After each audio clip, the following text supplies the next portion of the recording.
আসসালামু আলাইকুম, welcome to my new blog.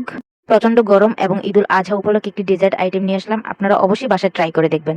আসি মূল কথা, এখানে আমি নিয়ে নিলাম 2 কাপ নর্মাল পানি, 1 চা চামচ আগার আগার পাউডার, সাথে নিয়ে নিয়েছি 3 টেবিল চামচ চিনি। তারপর আমি এটাকে চুলায় বসিয়ে নিয়ে তাপ দিব এবং 2বার বলক আসা পর্যন্ত অপেক্ষা করবো এবং ভালোভাবে নেড়ে নিব। ঘনত্ব চলে আসছে, তারপর আমি এটা চুলা থেকে নামিয়ে নিলাম। এখানে আমি 3টি ফুড কালার ব্যবহার করবো, তাই 3টি বাটিতে আমি আগার আগারের পানি মেশানোটা নিয়ে নিলাম এবং 3টি ফুড কালার ব্যবহার করছি। আপনারা চাইলে যে কোনো কালার ব্যবহার করতে পারেন। এখানে আমি 3 কাপ পরিমাণ জাল করা ঠান্ডা দুধ নিয়ে নিয়েছি, 1 চা চামচ আগার আগার পাউডার নিয়ে নিয়েছি, আর দিয়ে দিয়েছি 1 টেবিল চামচ চিনি এবং এটাকে আমি ভালোভাবে মিশিয়ে নিব। এই দুধটা জাল করা ঠান্ডা দুধ ছিল। এবার দুধটাকে ঘন করার জন্য আমি দিয়ে দিলাম 1 টেবিল চামচ পরিমাণ গুঁড়ো দুধ এবং দুধটাকে ভালোভাবে মিশিয়ে নিব। গুঁড়ো দুধ ব্যবহারের কারণে এই ডেজার্টের টেস্ট 2 থেকে 3 গুণ পরিমাণ বেড়ে যাবে। সবগুলো উপকরণকে ভালোভাবে মিশিয়ে নিতে হবে, তারপর চুলা অন করতে হবে। এবার এবার অনবরত নেড়েচেড়ে এটাকে জাল করব। 2-3 বার বলক আসা পর্যন্ত অপেক্ষা করব।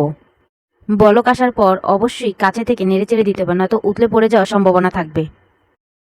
এ পর্যায়ে চলে আসলে চুলা অফ করে দিতে হবে, তারপর নামিয়ে নিতে হবে।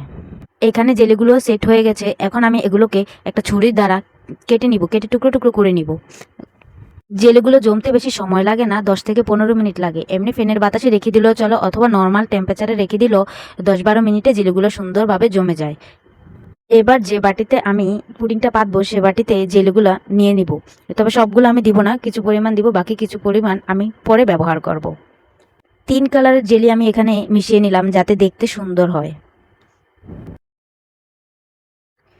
জেলি দেওয়ার শেষে আমি কিন্তু দুধটাকে মিশিয়ে দিয়ে দিব। দুধটা কিন্তু গরম পর্যায়ে ব্যবহার করতে হবে। দুধটা ঠান্ডা হয়ে গেলে চলবে না। দুধটা আমি গরম গরম ঢেলে নিলাম।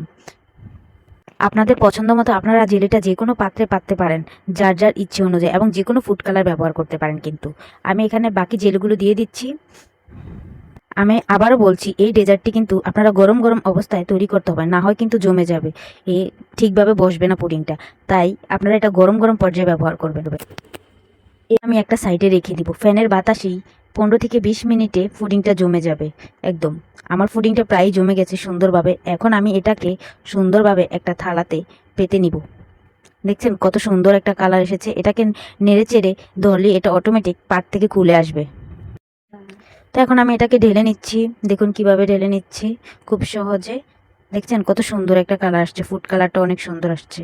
আপনারা অবশ্যই বাসায় এই গরমে, প্রচণ্ড গরমে, তাপমাত্রা অধিক, আপনারা এটা চাইলে ফ্রিজে রেখে খেতে পারেন। ফ্রিজে রেখে নর্মাল টেম্পারেচারে রেখে খেলে কিন্তু স্বাদ দ্বিগুণ পরিমাণ লাগে। এই গরমে, প্রচণ্ড গরমে এই ডেজার্ট আইটেমটি অবশ্যই আপনারা বাসায় ট্রাই করে দেখবেন এবং আমার চ্যানেলটিকে অবশ্যই সাপোর্ট করবেন এবং ফেসবুক থেকে দেখে থাকলে আমার পেজটাকে ফলো করবেন।